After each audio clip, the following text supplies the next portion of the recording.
ધોરણ 12 physics chapter 2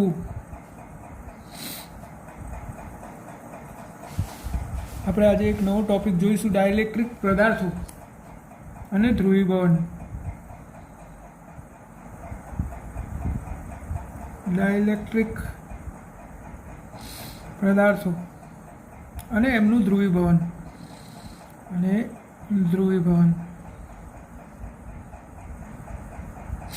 તો dielectric પદાર્થો કોને કહેવાય અને એમનું વિદ્યુત ક્ષેત્રમાં ધ્રુવીભવન કેવી રીતે થાય છે એ આપણે આજે સમજવાનું છે. તો ડાયલેક્ટ્રિક પદાર્થો એટલે અવાહક પદાર્થો. આપણે કોને કહી શકીએ? અવાહક પદાર્થોને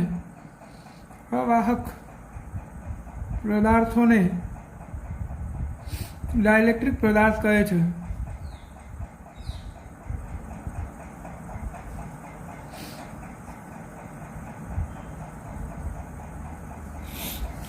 આપણે વાહકમાં વિદ્યુત ક્ષેત્રની અસર જોઈ હતી.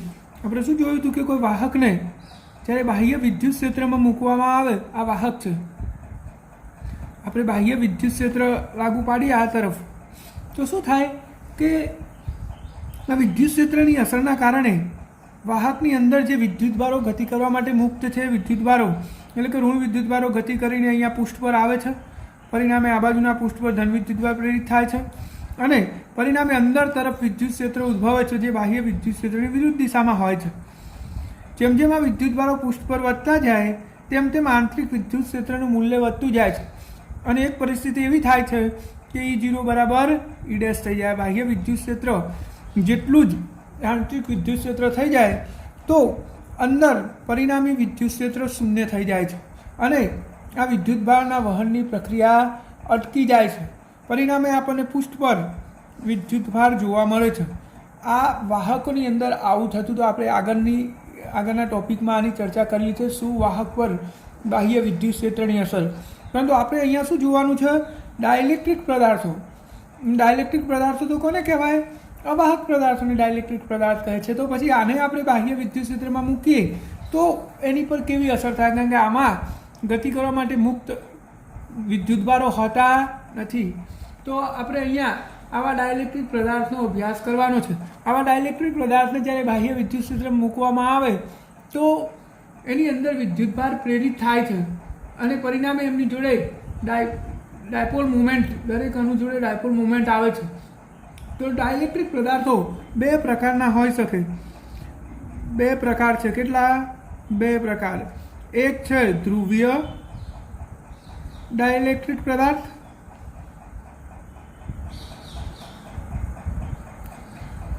અને બીજો છે અધ્રુવીય ડાયલેક્ટ્રિક પદાર્થ.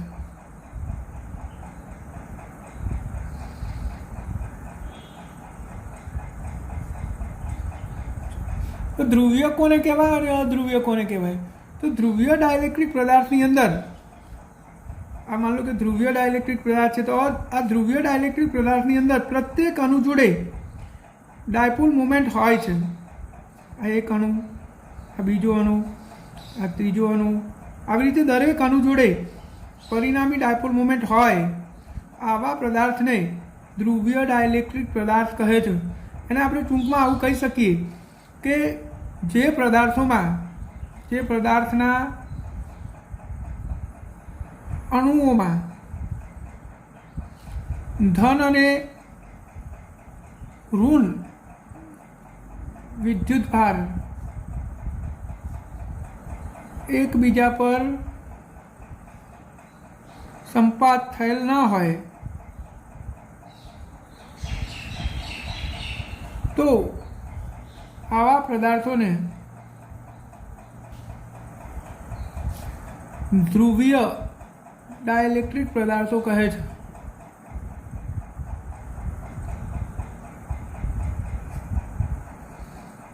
કોને કહેવાય ધ્રુવીય ડાયલેક્ટ્રિક પદાર્થો? તો ધન અને ઋણ વિદ્યુતભારો એકબીજા ઉપર સંપાત થયેલા ના હોય. દાખલા તરીકે H2O, HCl, આ બધા આ અણુઓ ધ્રુવીય અણુઓના ઉદાહરણ છે. H2O અને HCl, જેની અંદર ધન અને ઋણ વિદ્યુતભાર એકબીજાની પર સંપાત થયેલા હોતા નથી. આપણો બીજો પ્રકાર શું છે? અધ્રુવીય. તો અધ્રુવીયમાં શું થાય? તો જે પદાર્થની અંદર ધન અને ઋણ વિદ્યુતભારના કેન્દ્ર એકબીજાની પર સંપાત થઈ ગયેલા હોય, આ ધન ઋણ બંને ભેગા એક જ જગ્યાએ એક જ કેન્દ્ર ઉપર કેન્દ્રિત થઈ ગયા હોય, જુદા ના હોય, એટલે કે એમની વચ્ચે કોઈ અંતર ના હોય, તો આવા પદાર્થને અધ્રુવીય ડાયલેક્ટ્રિક પદાર્થો કહે છે. અને આવું હોય તો આમની જોડે ડાયપોલ મોમેન્ટ ના હોય. ડાયપોલ તો ક્યારે બને? બે વિદ્યુતભારો એકબીજાથી પરિમિત અંતરે રહેલા હોય, ભેગા થઈ ગયેલા હોય તો એને ડાયપોલ ના કહેવાય. અને આ અહીંયા શું થયું છે? ધન અને ઋણ વિદ્યુતભારના કેન્દ્ર એકબીજાની પર સંપાત થઈ ગયેલા છે, એટલે આવા પદાર્થોને અધ્રુવીય પદાર્થો કહેવાય. પરિણામે એમની જોડે ડાયપોલ મોમેન્ટ હોતી નથી, અણુઓ જોડે ડાયપોલ મોમેન્ટ હોતી નથી. પી બરાબર શું હોય? અહીંયા 0. તો આવા પદાર્થોને કયા પદાર્થો કહેવાય? અધ્રુવીય ડાયલેક્ટ્રિક પદાર્થો. જે પદાર્થના અણુઓમાં ધન અને ઋણ વિદ્યુતભારના કેન્દ્ર એકબીજાની પર કેન્દ્રિત થયેલા હોય એવા પદાર્થોને અધ્રુવીય ડાયલેક્ટ્રિક પદાર્થો કહે છે. દાખલા તરીકે H2O2 CO2 આ બધા અધ્રુવીય પદાર્થો છે. અધ્રુવીય. તો ડાયલેક્ટ્રિક પદાર્થો એટલે શું? ડાયલેક્ટ્રિક પદાર્થો એટલે અવાહક પદાર્થોને આપણે ડાયલેક્ટ્રિક પદાર્થો કહી શકીએ. કેટલા પ્રકારના હોય? 2 પ્રકારના. કયા કયા? ધ્રુવીય ડાયલેક્ટ્રિક પદાર્થો અને અધ્રુવીય ડાયલેક્ટ્રિક પદાર્થો. ધ્રુવીય ડાયલેક્ટ્રિક પદાર્થો કોને કહેવાય? તો જે પદાર્થમાંના અણુઓમાં ધન અને ઋણ વિદ્યુતભારના કેન્દ્રો એકબીજાની પર સંપાત થયેલા ના હોય, એટલે કે એમની જોડે પરિણામી ડાયપોલ મોમેન્ટ હોય. આ દરેક અણુ જોડે ડાયપોલ મોમેન્ટ છે. જુઓ, ધન ઋણ વિદ્યુતભાર એકબીજાથી દૂર છે, તો આવા પદાર્થોને ધ્રુવીય ડાયલેક્ટ્રિક પદાર્થો કહેવાય. દાખલા તરીકે H2O HCl આ ધ્રુવીય ડાયલેક્ટ્રિક પદાર્થો છે. અધ્રુવીય કોને કહેવાય? તો જે પદાર્થના અણુઓમાં ધન અને ઋણ વિદ્યુતભાર એકબીજાની પર કેન્દ્રિત થઈ ગયા હોય, ભેગા થઈ ગયેલા હોય, તો આવા પદાર્થોને અધ્રુવીય ડાયલેક્ટ્રિક પદાર્થો કહેવાય. અને પરિણામે એમની જો ડાયપોલ મોમેન્ટ હોતી નથી, જેને દાખલા તરીકે H2O2 CO2 આ અધ્રુવીય ડાયલેક્ટ્રિક પદાર્થો છે. હવે આ બંને પ્રકારના પદાર્થો ઉપર બાહ્ય વિદ્યુત ક્ષેત્રની અસર શું થાય એનો આપણે અભ્યાસ કરવાનો છે. તો સૌથી પહેલાં આપણે અધ્રુવીય ડાયલેક્ટ્રિક પદાર્થનું ધ્રુવીકરણ જોઈએ.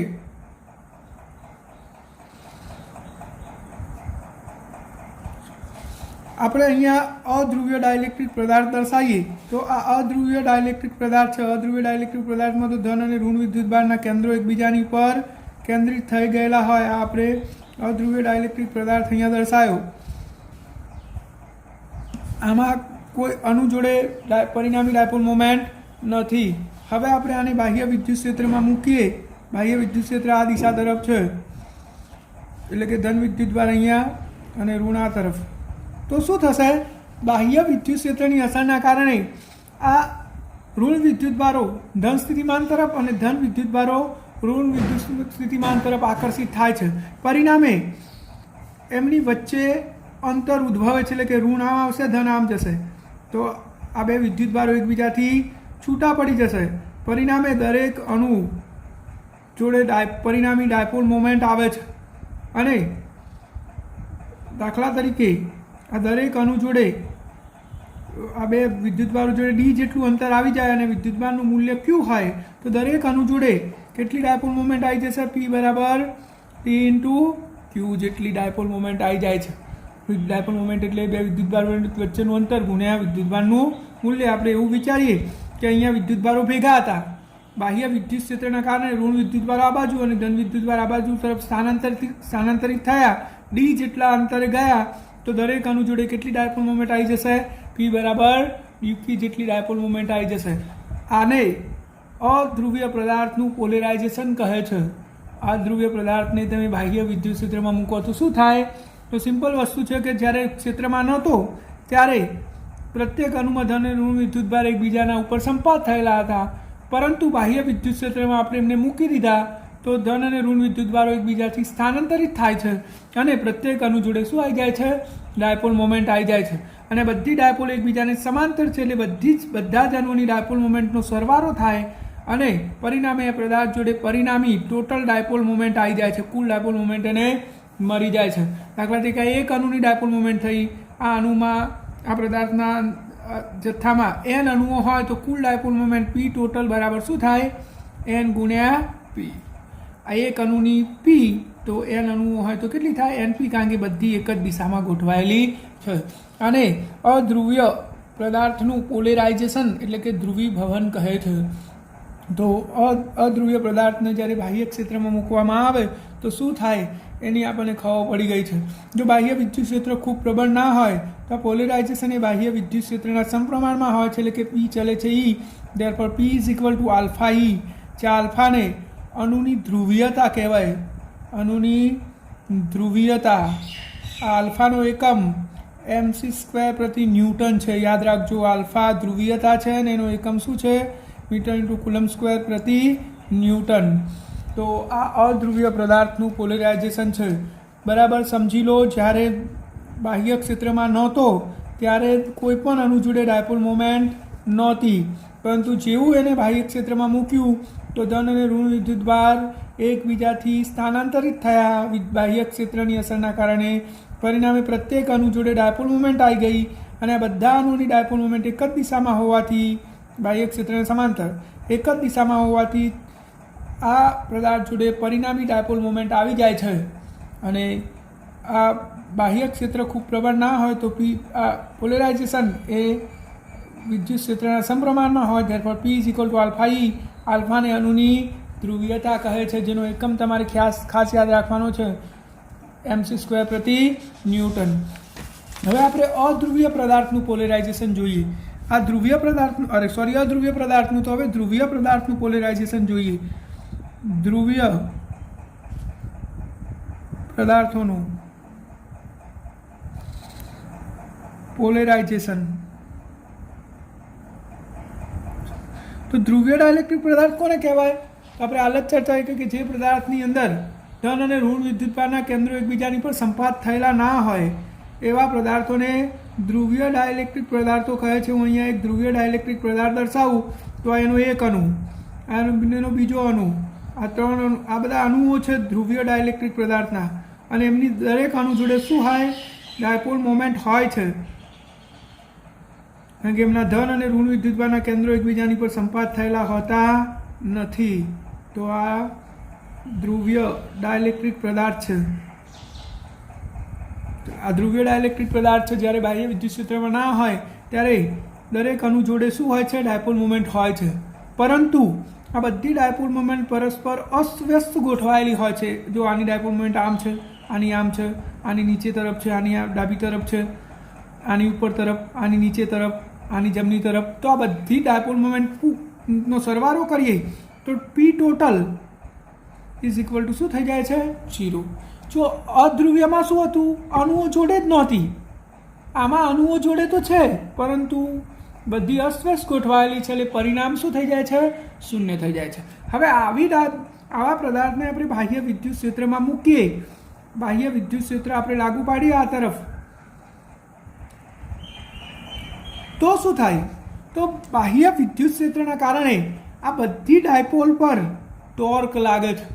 આપણે આ પહેલાં ચેપ્ટરની અંદર આનો અભ્યાસ કર્યો છે કે બાહ્ય વિદ્યુત ક્ષેત્રમાં જો ડાયપોલને મૂકવામાં આવે તો ડાયપોલ પર ટોર્ક લાગે છે અને આ ટોર્કના કારણે બધી ડાયપોલ વિદ્યુત ક્ષેત્રને સમાંતર ગોઠવાય છે. એટલે કે બધી ડાયપોલ હવે શું થશે? ગોળ ગોળ ફરશે, ભ્રમણ કરશે. કઈ દિશામાં? વિદ્યુત ક્ષેત્રની દિશામાં. એટલે બધી ડાયપોલ વિદ્યુત ક્ષેત્રને સમાંતર ગોઠવાઈ જાય તો કેવી રીતે સ્થિતિ થશે?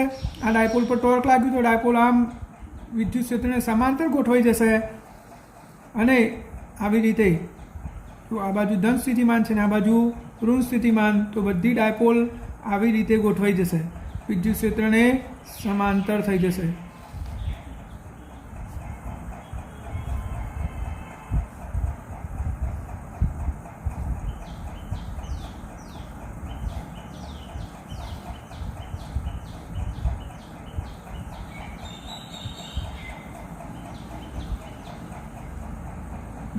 આ બાહ્ય વિદ્યુત ક્ષેત્ર અને અંદર શું થયું? જો જ્યારે બાહ્ય ક્ષેત્રમાં નહોતું ત્યારે દરેક અણુ જોડે ડાયપોલ મોમેન્ટ હતી ખરા, પરંતુ અસ્વ્યસ્ત હોવાથી પરિણામ શું હતું? 0.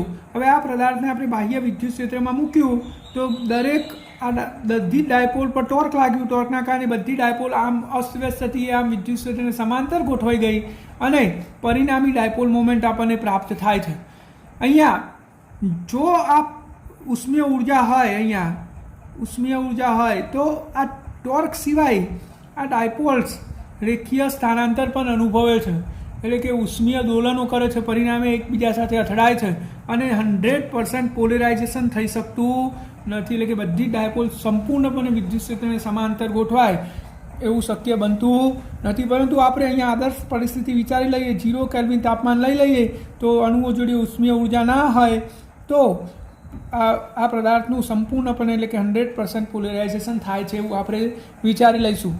વાસ્તવમાં 100% પોલેરાઇઝેશન થઈ શકતું નથી. કેમ? કારણ કે ઉષ્મીય ઉર્જાના કારણે આ અણુઓ રેખીય ગતિ પણ કરતા હોય છે અને આંતરિક અથડામણોના કારણે સંપૂર્ણપણે પોલેરાઇઝેશન થઈ શકતું નથી. પણ આપણે આદર્શ પરિસ્થિતિ વિચારી છે અહીંયા કે 0 કેલ્વિન તાપમાન છે તો શું થશે?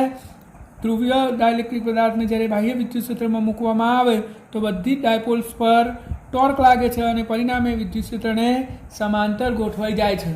હવે શું થાય? તો આ બધી ડાયપોલ એક જ દિશામાં ગોઠવાઈ ગઈ, પરિણામે આ પદાર્થ જોડે પરિણામી ડાયપોલ મોમેન્ટ આવી જાય છે. પહેલાં શું હતું? 0 હતી, હવે 0 રહેતી નથી. પહેલાં 0 હતી કારણ કે બધી અસ્વ્યસ્ત હતી, હવે બાહ્ય વિદ્યુતના કારણે બધી સમાંતર થઈ ગઈ તો બધા જ અણુઓ જોડેની ડાયપોલ મોમેન્ટનો સરવાળો થઈ જાય છે. હવે આગળ શું થશે એનાથી થોડું આપણે વિશેષ વિચારીએ કે આવી રીતે જો પદાર્થની અંદર ડાયપોલ્સ એકબીજાને સમાંતર ગોઠવાઈ જાય તો આ તો બધા દ્રવ્યના અણુઓ છે અને દ્રવ્યના અણુઓ વચ્ચેના અંતર તો અતિ સૂક્ષ્મ હોય, તો આ અણુનો ધન વિદ્યુતભાર અને આ અણુનો ઋણ વિદ્યુતભાર એકબીજાની અત્યંત નજીક આવી જાય. આ અણુઓ વચ્ચેના અંતર છે અને ઘન પદાર્થમાં અણુઓ વચ્ચેના અંતર તો અતિ સૂક્ષ્મ હોય છે અને અતિ સૂક્ષ્મ અંતર ધન અને ઋણ વિદ્યુતભાર આવી જાય તો એકબીજાની અસરને શું કરી દે છે? નાબૂદ કરી દે છે. એટલે કે આ અણુના ધન વિદ્યુતભારો અને આ અણુના ઋણ વિદ્યુતભારો એકબીજાની અસરને નાબૂદ કરી દે. એવી જ રીતે આ ધન વિદ્યુતભારો આ અણુઓના ઋણ વિદ્યુતભારને ખતમ કરી દે તો પરિણામ શું થશે? આ ડાઇલેક્ટ્રિક પદાર્થના માત્ર પૃષ્ઠ પરના જે વિદ્યુતભારો વધ્યા આ રહે અને આ બાજુ ધન વિદ્યુતભારો આટલું જ બાકી રહે છે. વચ્ચેના વિદ્યુતભારો એકબીજાની અસરને નાબૂદ કરી દે છે. પરિણામે આ ડાઇલેક્ટ્રિક પદાર્થની સપાટી પર પૃષ્ઠ પર જ માત્ર વિદ્યુતભાર પ્રેરિત થાય છે. હવે આની પૃષ્ઠ ઘનતા હું સિગ્મા બી લઈ લઉં, આની પર વિદ્યુતભાર ક્યુબી, આની પર માઇનસ ક્યુબી, આ પ્લસ ક્યુબી, તો આ માઇનસ સિગ્મા બી અને આ પ્લસ સિગ્મા બી, એટલે કે અહીંયા પ્રેરિત થયેલો કુલ વિદ્યુતભાર માની લો કે ક્યુબી છે. બી એટલા માટે બદ્ધ વિદ્યુતભાર અથવા પ્રેરિત વિદ્યુતભાર આપણે કહી શકીએ. તો આ બાજુ જે ઋણ વિદ્યુતભાર વધ્યો કેટલો છે? મેં ધારી લીધો ક્યુબી જેટલો અને એની પૃષ્ઠ ઘનતા માઇનસ સિગ્મા બી. આની આ પદાર્થનું આડછેદનું ક્ષેત્રફળ એ હોય તો માઇનસ ક્યુબી બરાબર શું થશે? માઇનસ સિગ્મા બી એ, અને આ બાજુ sigma Q B is equal to sigma B A. વિદ્યુતભાર બરાબર પૃષ્ઠ ઘનતા ગુણ્યા ક્ષેત્રફળ. તો ઓલ ઓવર બાહ્ય વિદ્યુત ક્ષેત્રમાં મૂકવાથી આવી પરિસ્થિતિ થઈ. તો ધ્રુવીય પદાર્થોનું પોલેરાઇઝેશન અને અધ્રુવીય પદાર્થનું પોલેરાઇઝેશન બંનેમાં પરિસ્થિતિ સેમ જ થાય છે. જુઓ, અધ્રુવીયમાં અણુઓ આવી રીતે ગોઠવાઈ ગયા, ધ્રુવીયમાં આવી રીતે ગોઠવાઈ ગયા અને અધ્રુવીયમાં શું થયું? તો જુઓ સેમ સ્થિતિ હતી. આમાં આ વચ્ચેની વિદ્યુતભારની અસર નાબૂદ થઈ જાય છે તો છેવટે વધે શું? પૃષ્ઠ પરના વિદ્યુતભારો જ વધે છે. પૃષ્ઠ પરના વિદ્યુતભારને આપણે ક્યુબી કહી દઈએ તો આ બાજુ માઇનસ ક્યુબી અને આ બાજુ પ્લસ ક્યુબી જેટલો વિદ્યુતભાર બાકી રહે છે. તો આ ડાઇલેક્ટ્રિક પદાર્થનું પોલેરાઇઝેશન છે. આનો ઉપયોગ આપણે કેપેસિટરની અંદર કેપેસિટન્સ વધારવા માટે કેવી રીતે કરી શકીએ છીએ એનો આપણે આગળના ટોપિકમાં ચર્ચા કરીશું. હવે આપણે જોઈએ સમાંતર પ્લેટ કેપેસિટર, જે આ ચેપ્ટરની ખૂબ જ અગત્યની આઈએમપી થિયરી છે. સમાંતર પ્લેટ કેપેસિટર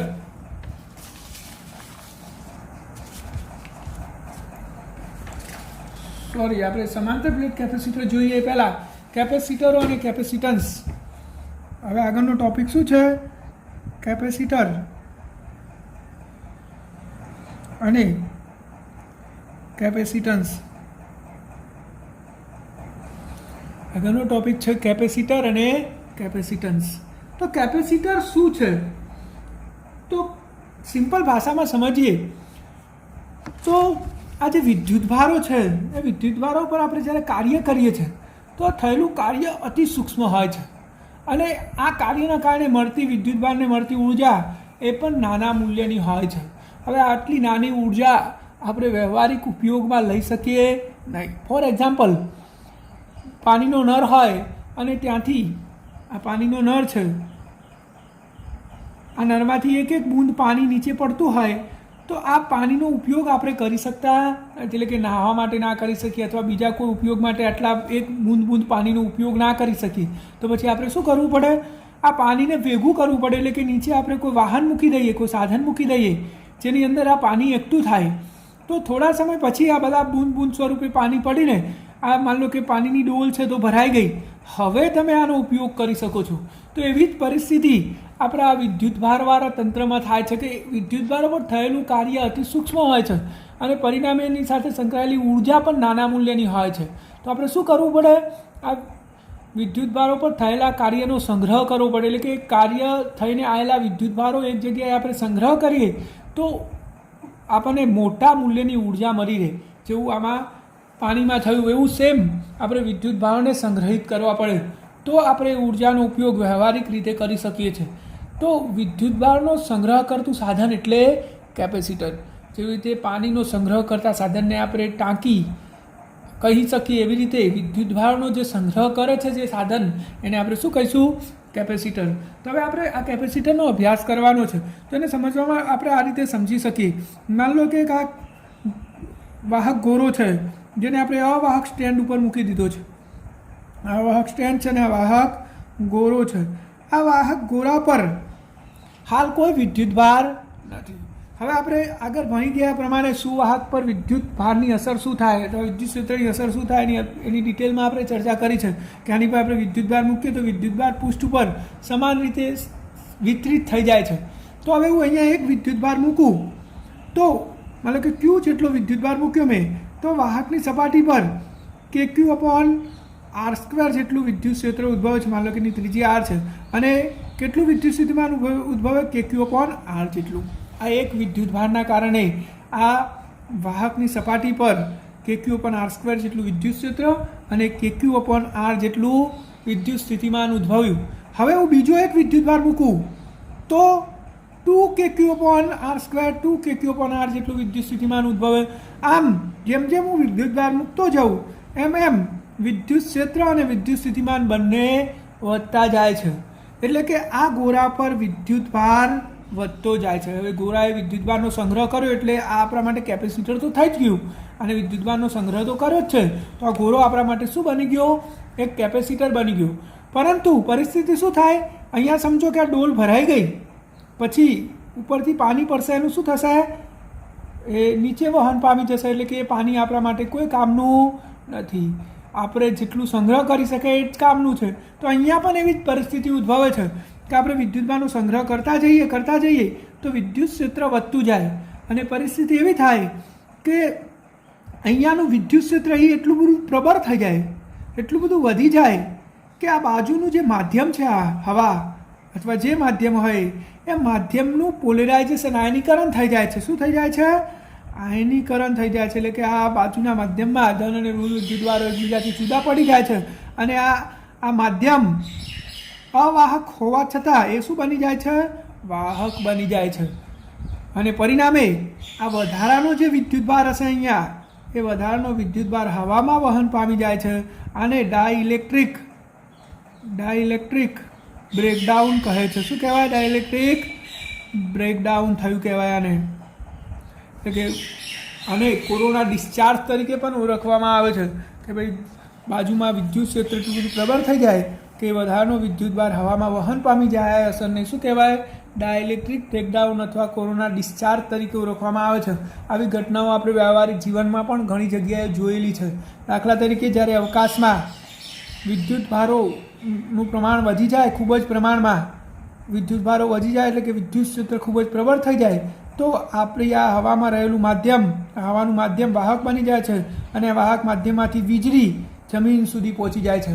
આમ તો આપણે એવું કહીએ છીએ કે વિદ્યુત પ્રવાહ વહન માટે વાહકો હોવી જોઈએ, પરંતુ અહીંયા આપણે જ્યારે ચોમાસાની અંદર જોઈએ તો અવકાશમાંથી વીજળી કોઈપણ માધ્યમ વગર સીધી જમીન સુધી પહોંચી જાય છે. એનું કારણ શું? તો વાદળોમાં રહેલા વિદ્યુતભારના કારણે આ વિદ્યુત ક્ષેત્ર એટલું બધું પ્રબળ થઈ જાય છે કે હવાના માધ્યમને શું બનાવી દે છે?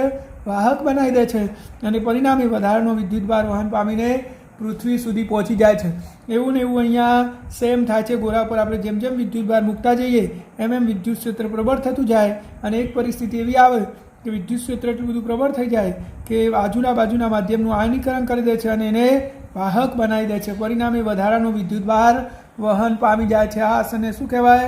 ડાઇલેક્ટ્રિક બ્રેકડાઉન કહે છે. સેમ આના જેવું 10 લીટરની ટાંકી હોય તો 10 લીટર જ પાણી સમાય, 10 લીટર ઉપર એક બૂંદ પણ આવશે, વહન પામી જશે. તો અહીંયા પણ આની એક કેપેસિટી હશે, એનાથી વધારે તમે વિદ્યુતભાર મૂકશો તો એ વધારાનો વિદ્યુતભાર શું થાય છે? વહન પામી જાય છે. આ કેપેસિટીને જે તે દ્રવ્યની ડાયઇલેક્ટ્રિક સ્ટ્રેન્થ કહે છે. શું કહેવાય? Dielectric strength. તો ડાયઇલેક્ટ્રિક સ્ટ્રેન્થની વ્યાખ્યા આપણે આપવી હોય તો શું આપી શકીએ કે ભાઈ ડાયઇલેક્ટ્રિક સ્ટ્રેન્થ કોને કહેવાય? તો કોઈ અવાહક માધ્યમ વિદ્યુત ક્ષેત્રના જે મહત્તમ મૂલ્ય સુધી પોતાનો અવાહકતાનો ગુણધર્મ જાળવી શકે, વિદ્યુત ક્ષેત્રના એ મૂલ્યને ડાયઇલેક્ટ્રિક સ્ટ્રેન્થ કહે છે. વિદ્યુત ક્ષેત્રના જે મહત્તમ મૂલ્ય સુધી અવાહક દ્રવ્ય પોતાનો અવાહકતાનો ગુણધર્મ જાળવી શકે એને શું કહેવાય? ડાયઇલેક્ટ્રિક સ્ટ્રેન્થ કહે છે. અને હવા માટેનું મૂલ્ય 3×10⁶ વોલ્ટ પર મીટર જેટલું છે. આટલું ડાયઇલેક્ટ્રિક સ્ટ્રેન્થનું મૂલ્ય છે હવા માટે. આનાથી વધારે વિદ્યુત ક્ષેત્ર થશે તો હવા શું બની જશે? વાહક બની જાય છે અને ત્યાંથી વિદ્યુતભાર વહન પામી જાય છે. તો આપણે આ ગોળાને કેપેસિટર તો કહી શકીએ, પરંતુ એની કેપેસિટી ખૂબ જ ઓછી હોય છે. એટલે કે એનું કેપેસિટન્સ વિદ્યુતભાર સંગ્રહ કરવાની ક્ષમતા ખૂબ જ ઓછી હોય છે. અને આ પરિસ્થિતિમાં આ ગોળા પરનો વિદ્યુતભાર અને એના પરનો વિદ્યુત સ્થિતિમાન હંમેશા અચળ રહે છે. આ અચળાંકને કેપેસિટરનું કેપેસિટન્સ કહે છે. તો C બરાબર શું થશે? Q/V. આ કેપેસિટન્સ થયું અને એ કેપેસિટન્સનો એકમ શું થશે? વિદ્યુતભારનો એકમ કુલમ્બ અને વિદ્યુત સ્થિતિમાનનો એકમ વોલ્ટ. તો કુલમ્બ પર વોલ્ટ અથવા કેપેસિટન્સનો એકમ કુલમ્બ પર વોલ્ટ અથવા એની શોધ કરનાર વૈજ્ઞાનિકની યાદમાં ફેરેડે પણ એનો એકમ છે. તો આને આપણે કેપેસિટન્સ કહી શકીએ. કેપેસિટન્સ C બરાબર શું થાય? Q/V. એકમ શું થશે? કુલમ્બ પર વોલ્ટ અથવા ફેરેડે. આ સિવાય ફેરેડે એવું જોયું કે આ ગોળાની કેપેસિટી તો ખૂબ જ ઓછી છે, તો પછી શું કરી શકાય? તો એને એક એવી રચના બનાવી બે ગોળાઓની. અહીંયા એને પહેલાં વિદ્યુતભાર મૂકતો ગયો તો ડાયઇલેક્ટ્રિક સ્ટ્રેન્થ આવી ગઈ. હવે વધારાનો વિદ્યુતભાર એ મૂકી શકતો નથી, એટલે કે આની કેપેસિટી પૂરી થઈ ગઈ.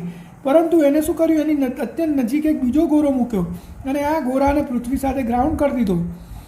તો શું થયું? આ ધન વિદ્યુતભારના કારણે આ ગોળા પરનો ઋણ વિદ્યુતભાર આ તરફ આવી જશે અને ધન વિદ્યુતભાર અહીંયા આવી જશે. આ ગોળાનું પોલેરાઇઝેશન થઈ જશે આ ધન વિદ્યુતભારના કારણે.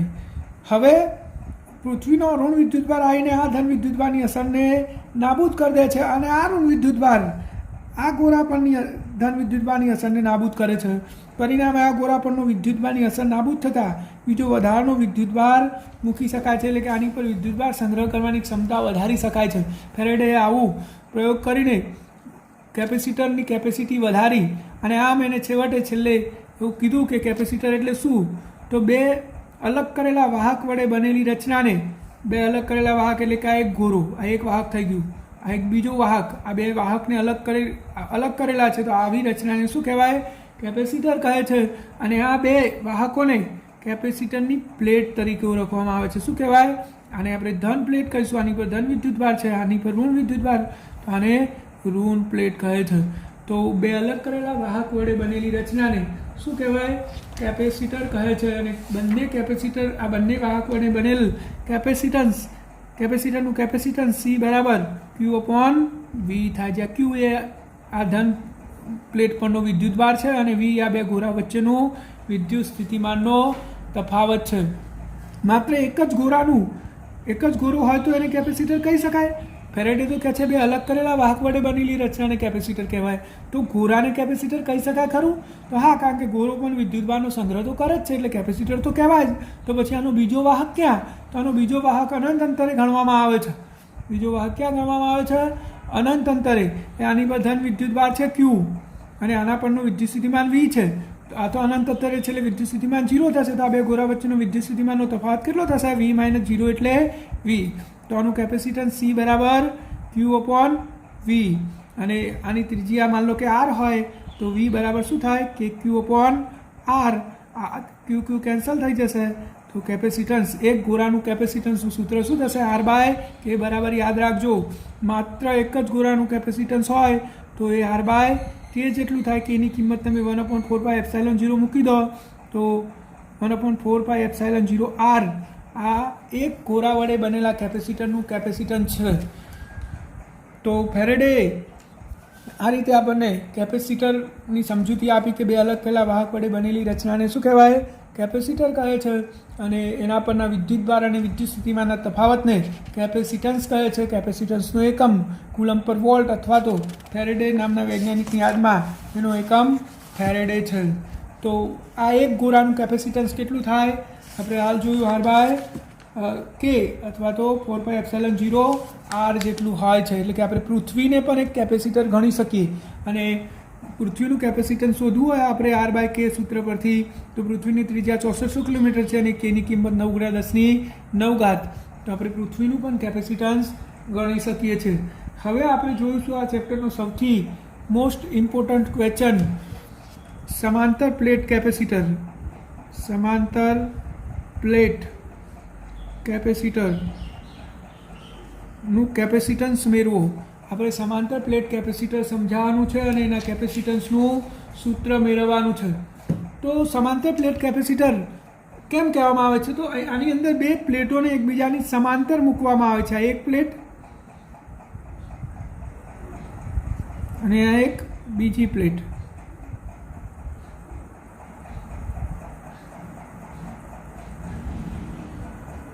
આ બે પ્લેટોને એકબીજાને સમાંતર મૂકવામાં આવે છે. એટલા માટે આને સમાંતર પ્લેટ કેપેસિટર કહે છે. આ પ્લેટ પર ધન ચાર્જ હોય અને આ પ્લેટ પર ઋણ ચાર્જ હોય. આ બે પ્લેટ વચ્ચેનું અંતર D છે. દરેક પ્લેટનું આડછેદનું ક્ષેત્રફળ A છે. આની પર Q વિદ્યુતભાર, આની પર -Q, આની પૃષ્ઠઘનતા સિગ્મા અને આની -સિગ્મા. એટલે વિદ્યુત ક્ષેત્ર ઉપરથી નીચે તરફ છે. તો સમાંતર પ્લેટ કેપેસિટર તમે જોડે જોડે ચોપડામાં આ થિયરી લખ્યું હોય તો લખી શકો છો.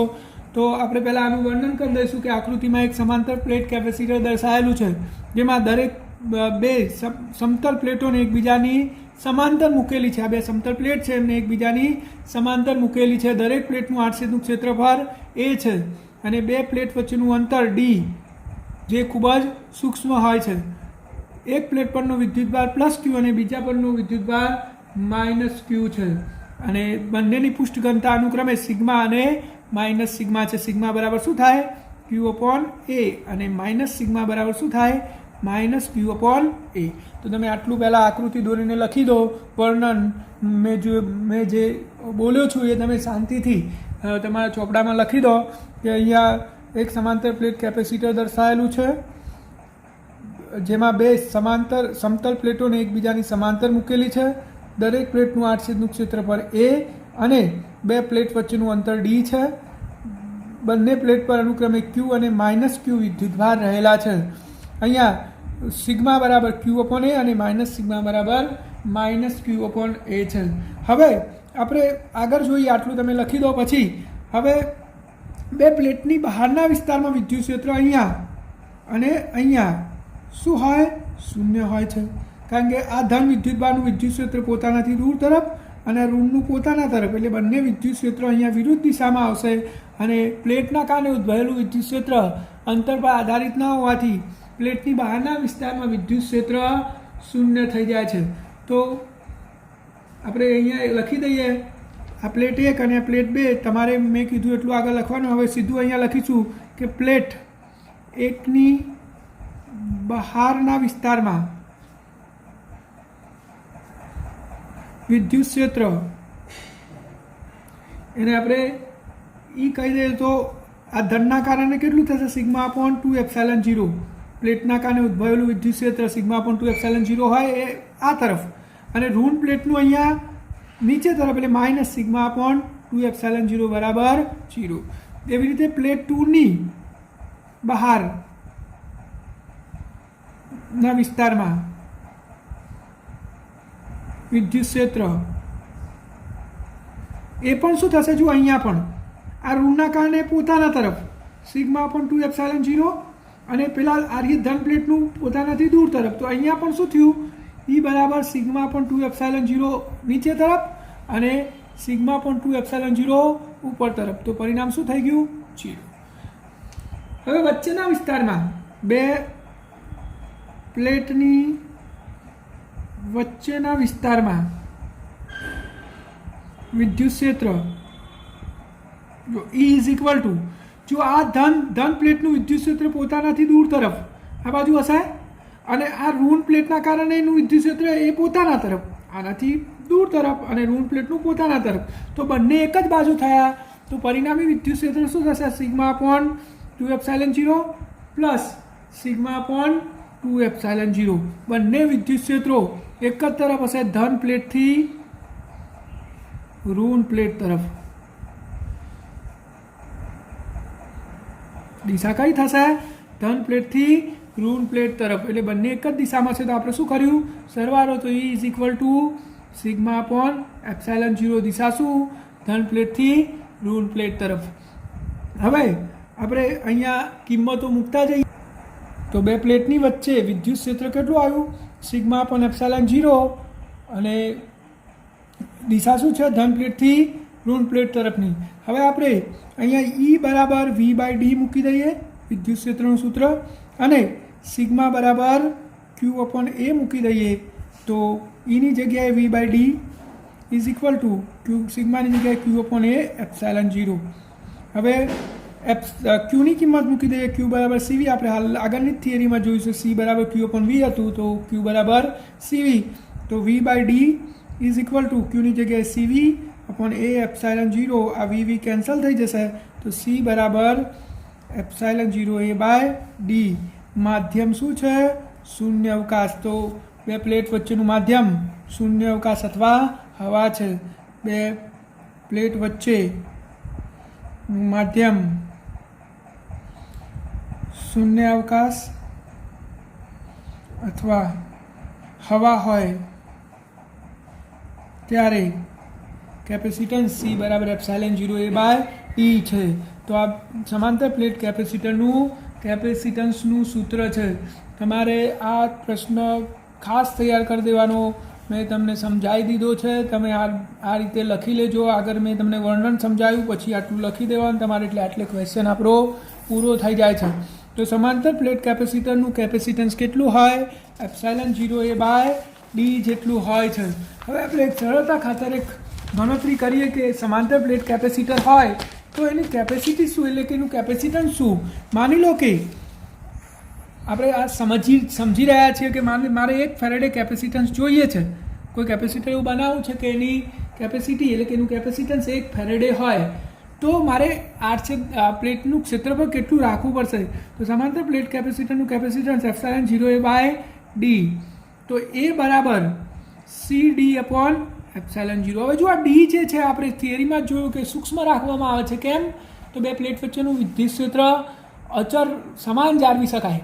જો બે પ્લેટ વચ્ચેનું અંતર વધારે હોય તો વિદ્યુત ક્ષેત્ર સમાન જળવાઈ રહેતું નથી. એટલે ડીની કિંમત આપણે એપ્રોક્સિમેટલી 1 mm લઈએ, ખૂબ જ સૂક્ષ્મ અંતરે રાખીએ બે પ્લેટો. અને કેપેસિટન્સ C આપણે 1 ફેરેડે મેળવવું છે, તો આ 1 ફેરેડે એટલે 10⁻12. સોરી, 1 ફેરેડે એટલે 1, d 1 mm એટલે 10⁻3, અને ε0 8.85 ગુણ્યા 10⁻12. તો આ C A બરાબર 10⁻0.1 10⁻+9. -12 ઉપર જાય તો +12 થાય, 12માંથી 3 જશે તો 9, એટલે કે એપ્રોક્સિમેટલી 10⁸ મીટર સ્ક્વેર જેટલું ક્ષેત્રફળ બે પ્લેટનું જોઈએ. જો આ એક પ્લેટનું ક્ષેત્રફળ આટલું જોઈએ, જો પ્લેટ ચોરસ હોય તો L² થાય. એની જગ્યાએ હું L² મૂકી દઉં તો 10⁸, તો L બરાબર શું થાય? 10⁴ મીટર, એટલે કે L બરાબર 10 કિમી. આનો અર્થ શું થાય? આવું તમને સમજાવી રહ્યો છું કે સમાંતર પ્લેટ કેપેસિટરમાં 1 ફેરેડે જેટલું કેપેસિટન્સ મેળવવું હોય તો પણ પ્લેટની લંબાઈ કેટલી રાખવી પડશે? 10 કિલોમીટર. અને એની પહોળાઈ કેટલી રાખવી પડે?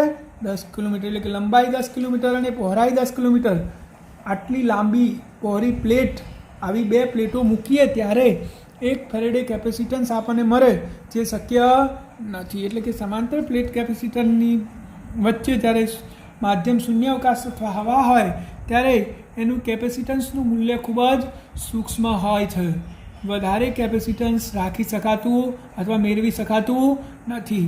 તો એનો રસ્તો પણ આપણને ફેરેડે આપ્યો છે કે આનું કેપેસિટન્સ વધારવું હોય તો શું કરવું પડે? તો આપણે જે 2 પ્લેટ વચ્ચે શૂન્યાવકાશ અથવા હવા રાખ્યું તો એની જગ્યાએ આ માધ્યમમાં ડાયલેક્ટ્રિક પદાર્થ મૂકવામાં આવે તો કેપેસિટરનું કેપેસિટન્સ વધારી શકાય છે. તો હવે આપણે આગળના વિડીયોમાં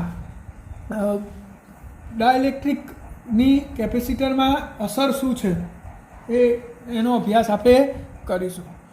ત્યારે હાલ તમારે આ કેપેસિટન્સવાળી થિયરી ખાસ તૈયાર કરવાની છે.